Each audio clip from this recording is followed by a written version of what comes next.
Hello everyone. For Capstone 3 I've selected Bora-Bora. Bora-Bora is a beautiful island of French Polynesia that can be found in the Pacific Ocean surrounded by lagoons and reef. Bora-Bora faces a different type of threat that is not commonly found around the world, and this threat is to its corals. As the climate change and sea level continues to rise, we know that the planet is absorbing this energy and converting it to heat. This absorption is causing the ocean water to warm, causing coral bleaching. Coral.org refers to coral bleaching as a response from the corals when they become stressed. Since coral have a low tolerance for warm water, they release zooxanthellae, causing them to turn white and lose their colors. Bora-Bora is vulnerable to climate change just like much of the world.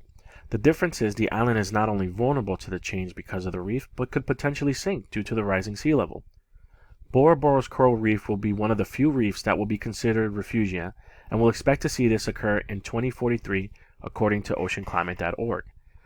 Reefs can survive bleaching. They cannot endure these events multiple times, causing them to eventually die.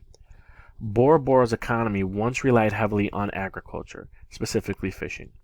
Today its fisheries provide a small portion of its gross domestic product, as reported by Britannica.com. Bora-Bora is well known for its tourism, and the impact of damaged reefs could deter travelers.